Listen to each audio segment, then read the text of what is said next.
I'm here with Dr. Jor-Shan Choi, who is affiliated with the University of California at Berkeley Nuclear Research Center.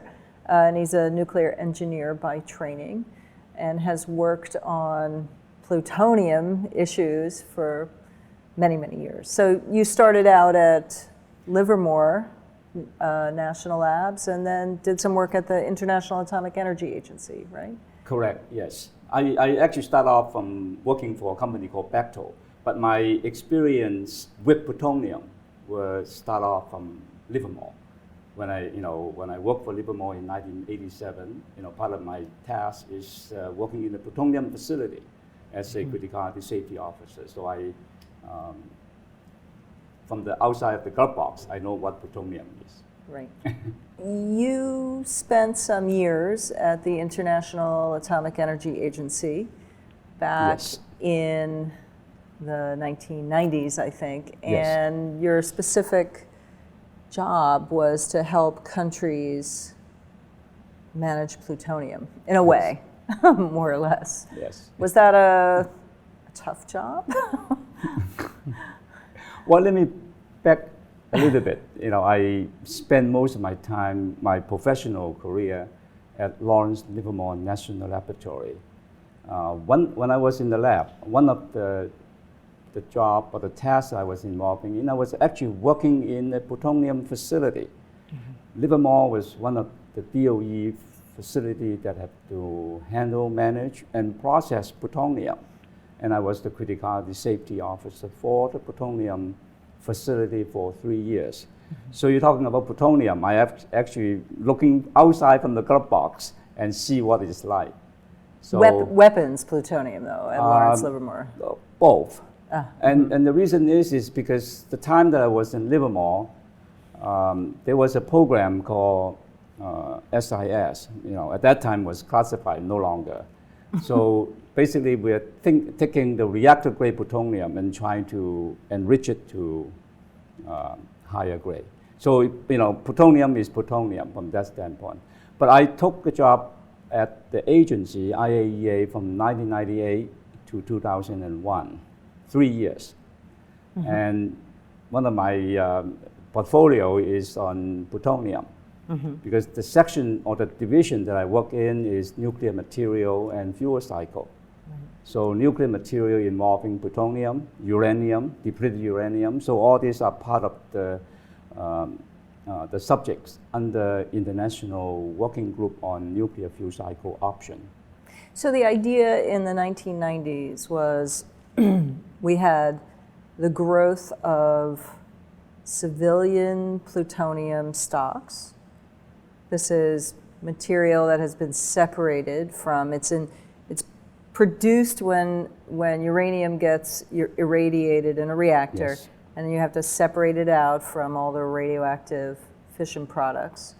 But then it can make then it presents a security risk because you can possibly make a nuclear explosive device out of it, even though you didn't start out to make it for a weapon, right? So there's reactor-grade plutonium. And the question in the 1990s, and today even, was that these stockpiles of separated plutonium have grown because they're either not being disposed of as waste in a geological repository, but also not being used quickly enough in reactors, because this plutonium can also be used as fuel, right, in reactors. So part of the impetus for the guidelines, international guidelines to manage plutonium in the 1990s was to create more transparency or collect data, make sure that the major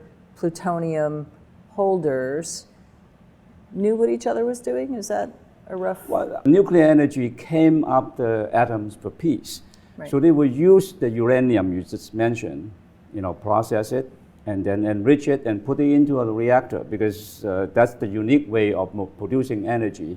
And then the byproduct of that process is plutonium in the spent fuel. So the key issue that we have been looking into, even as I'm a student in nuclear engineering, we always say, you need to go from uranium to plutonium, because that's the only way they can make nuclear energy sustainable. And the reason for that is, the terrestrial uranium at that time was, was considered as limited. At that time means early days of the 60s to 70s. So in order to extend the energy, the nuclear energy, so you have to go to plutonium.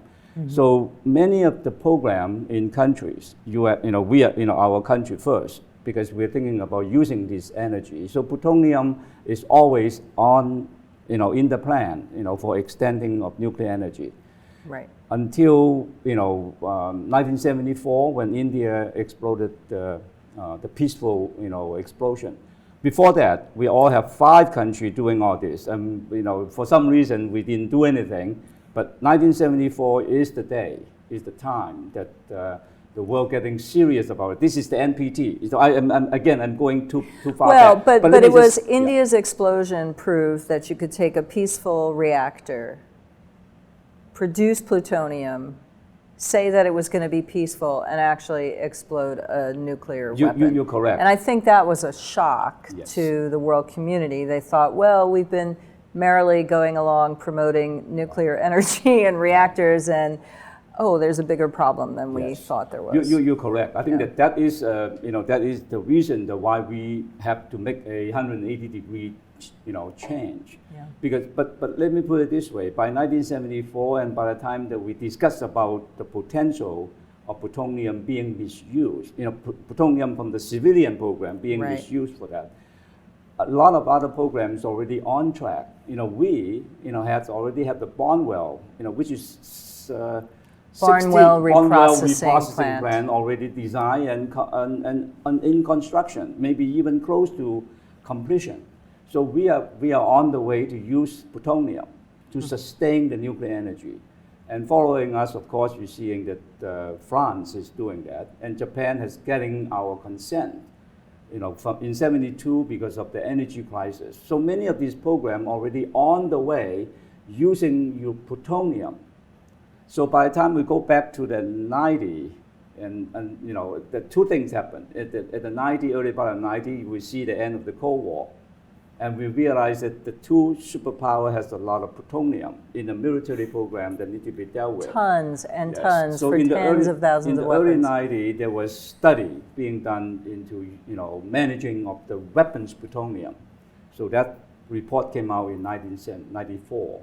But even during the course of that study, the civilian part of it, France in particular, taking taking advantage of the equipment that we have in Barnwell, since we decided to abandon the plant. Many of the equipment was shipped to UP, and that's how they start. I mean, at least this is news to me. Oh, really? I had no idea. I thought it is already pretty well known.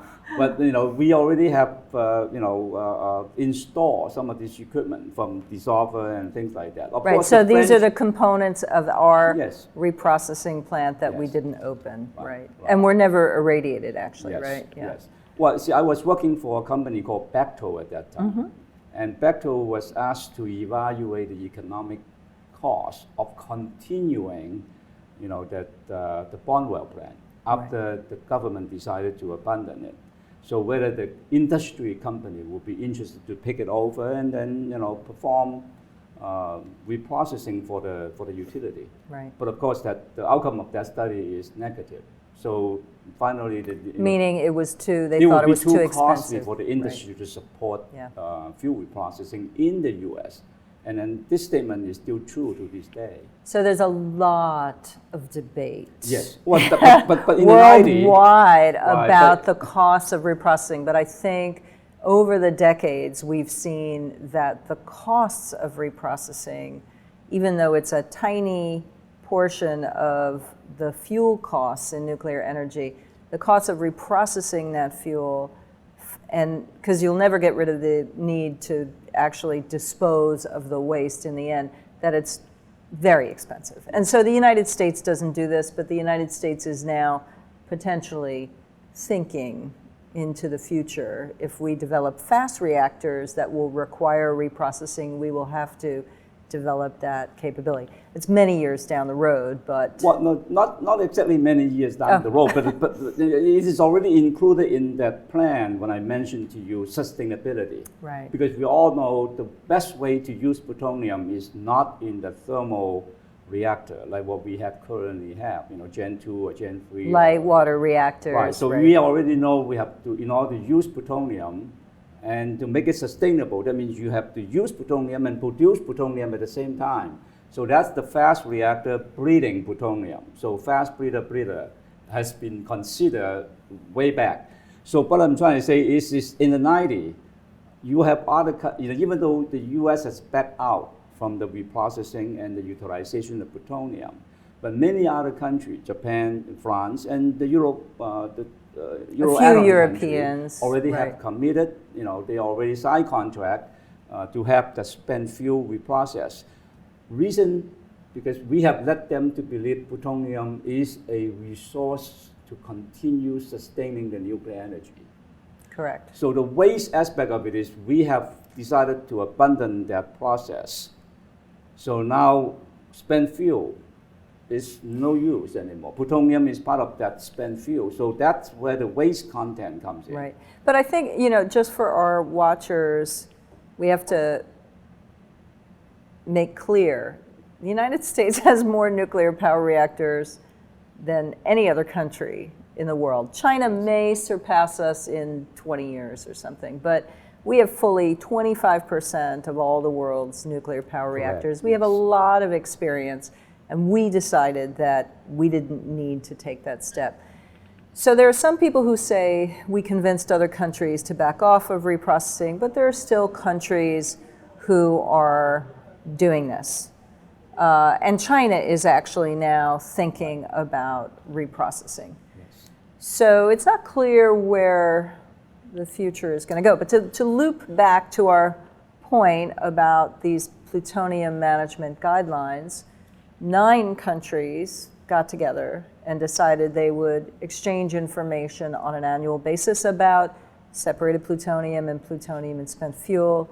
A few countries, the UK, France, and Germany, decided they would also declare how much highly enriched uranium that they had. Yes. And this process has gone along for 20 years now. Yes. Is there a way but there are other countries now who produce plutonium, and I'm thinking about Pakistan and India and even North Korea. Yes. Is there a way to improve those guidelines, expand those guidelines? Yeah, what your questions cover a few aspects of it. Let me try to answer a few of them and try to summarize it. As I indicated, plutonium was considered as a resource for that sustainability purposes. But a few things also changed. That means there are other sources of uranium that we have actually in the process of ignoring it. Right. Terrestrial uranium that means you go into the mine and then dig it out. But there are more than 10 times that uranium exists in the seawater.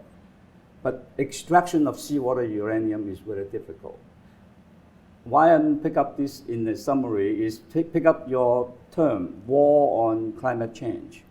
Okay, so from our workshop. From the workshop. So renewable energy is going to be used, regardless whether we see that it's sustainable, effective or not.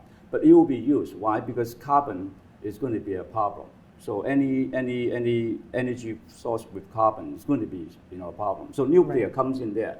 So in order to use nuclear with no carbon, but doesn't worry about the resource limitation like we considered 30 years ago, then we have to come up with a chemical way to get uranium from seawater. If we can make that happen, then nuclear energy could be just like solar and wind, a renewable energy, because the inexhaustible amount of uranium in seawater is able to do that. And you wouldn't have to do that risky recycling, producing plutonium, which can be used in weapons. That's the point I'm trying to make. Right. 2 routes to make nuclear energy sustainable. In the old day, we decided on plutonium. So to this day, many other countries still consider that is a resource. Russia, China in particular. Right. We ignore the other aspect of that. We have not done enough of the R&D to get uranium from seawater.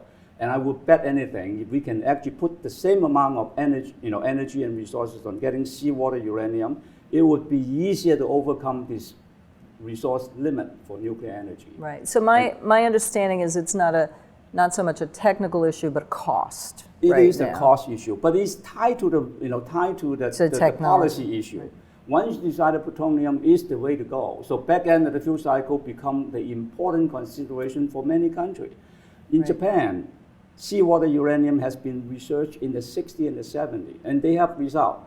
But unfortunately, because the policy people wanted to use plutonium, use the back end, so they actually suppress some of this effort in the Right. seawater uranium, and that to me is more than politics. Yeah. Because now you realize that the back end based on plutonium is not going easy, because of besides the cost, you have other issue, which to me I think is more important, is the security aspect, Right. The non-proliferation aspect. Those aspects is it's more than the cost. Right. Because we cannot afford to see many countries become weapons capable. Right. What do you make of the argument that you have to use certain reprocessing or pyroprocessing technologies to condition the waste before, or to change the waste form before you put it in a repository? Because there could still be countries, I'm thinking South Korea, that would argue it's great that we can get uranium from seawater, but we still have to do something on the waste end, therefore we have to reprocess. What do you make of that? It's more of a technical issue, because the repository that we are considering designing and building, in the United States. Yucca Mountain in the United States, and Finland and Sweden, in a granite Right. position. These are repository about like 400 meters below surface. So in that kind of a depth, and you put that kind of a material, because of course our spent fuel is many times more than what Sweden and Finland has. Right, because we have such a large program. Right. So we put, if we put all the waste in Yucca Mountain, 400 meters, below the top of the mountain, the heat produced by the fission product and later on by the transuranic could cause, damage to the overburden. So that would be causing subsidence issues. And in the long run, when you have a repository can cause that kind of a geological change, it is problematic. It's a bad thing. Selections of that. But these are the technical. We can overcome that by putting it deeper. Right. And that is the cost issue comes in. So Okay. to avoid the heat problem, but the waste disposal problem is also the release problem. You have fission product is very long life. Iodine-129 is 17 years. 17 million years, right. So 10 times the half-life, you're talking about 170 million years before you go down to, in a very small level. So that is also another problem, that a current design of repository will be able to hold, radioactivity for that longer time. And none of these waste conditioning methods get around those long-term radiation issues. So the way to go now is Yucca Mountain, we don't do any conditioning on the way. You simply just put the spent fuel in a can and then sit it there, and then a long-term storage, 170 million year of storage. By doing something to reconstitute or doing something to the spent fuel, which is 14, 15 feet long. Right. So you could actually do a lot of technical change to the waste form. If you can make a waste form small enough, you can actually sink it down to a 2 kilometer, 3 kilometer deep borehole.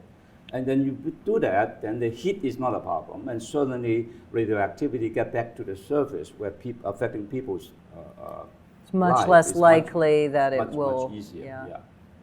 Wait, it's much less likely that the waste, That's right. that radiation will reach That's the right. surface. But having said that, the waste and the radioactivity problem had nothing to do with plutonium.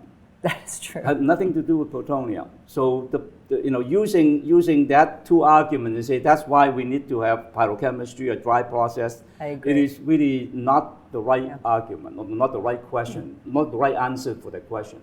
because plutonium doesn't contribute much to the heat, and clearly not much to the long-term radioactivity. We're talking about like cesium or iodine. Well, thanks for sharing your expertise with us today. Thank you so much. Enjoyed it.